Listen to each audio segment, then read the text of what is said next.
नमस्कार माझ्या लाडक्या मैत्रिणींनो. तर आज आपण बनवणार आहोत तांदळाच्या पिठापासून सुंदर असे झक्कास पिठले. त्यासाठी आपण एका बाउलमध्ये घेतले 1 वाटी तांदळाचे पीठ. त्यामध्ये आपण थोडेसे 1 चमचा बेसन पीठ ॲड करणार आहोत.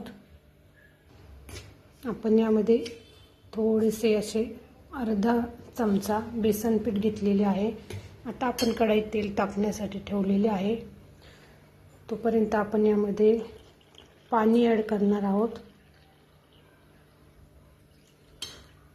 आपण आता 1 ग्लास पाणी यामध्ये ॲड केलेले आहे.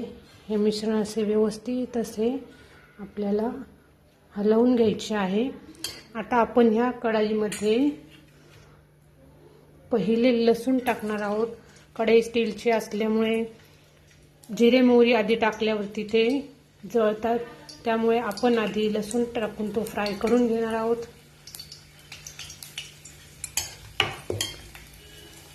मिश्रणामध्ये अजून पाणी टाकून घेणार आहोत.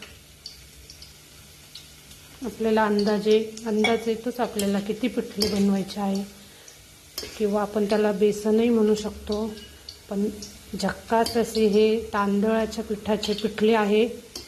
ज्या लोकांना बेसन पीठ डाळीच्या पिठापासून बनवलेल्या पिठल्यापासून ॲसिडिटी होते त्यांच्यासाठी उत्तम असा हा पर्याय आहे तांदळाचे पिठाचे पिठले. तर आता आपला लसूण हा ब्राऊन कलरचा झालेला आहे. आपण यामध्ये ॲड करणार आहोत मोहरी, जिरे. तुम्हाला हवा असल्यास तुम्ही कढीपत्ता देखील टाकू शकता. हिरवी मिरची तुम्हाला आवश्यक असल्यास तुम्ही हिरवी मिरचीऐवजी लाल मिरची देखील टाकू शकता. कोथिंबीर आणि चिरलेला 1 कांदा.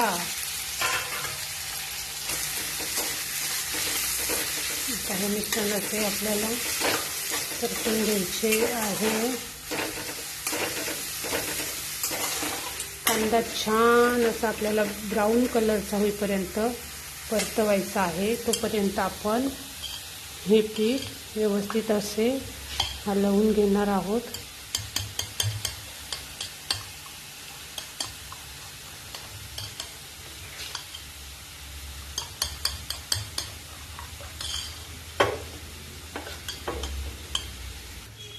आपण आवश्यकतेनुसार अजून पाणी यामध्ये ॲड केलेले आहे.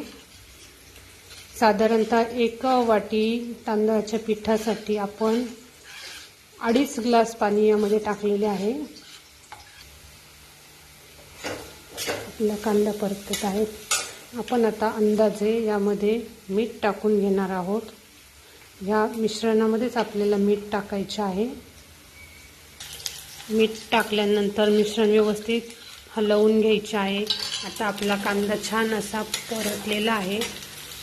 तेव्हा आपण यामध्ये टाकणार आहोत हळद. आपण हिरव्या मिरचीचा वापर केलेला आहे, त्यामुळे आपण हळद टाकणार आहोत, जेणेकरून पिठले पिवळे दिसेल. पण तुम्ही लाल मिरची पावडरचा वापर केला तरी त्यामध्ये हळद ही ॲड करायचीच आहे. आता ह्या परतवलेल्या कांद्यामध्ये आपण हे जे तांदळाचे पिठाचे आपण जे मिश्रण बनवलेले आहे ते टाकणार आहोत.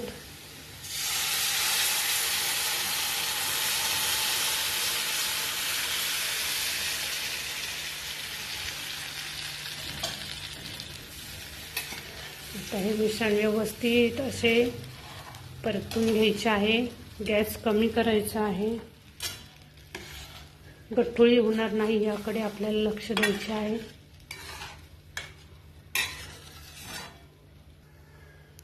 आता आपण यावरती झाकण ठेवून हे पिठले शिजवून घेणार आहोत.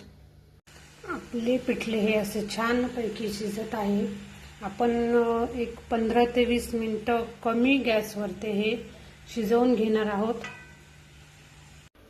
हे घ्या मैत्रिणींनो, आपले तांदळाच्या पिठापासून झक्कास असे पिठलं नक्की ट्राय करा. माझ्या चॅनलला लाईक करा, सबस्क्राईब करा आणि शेअर करायला अजिबात विसरू नका.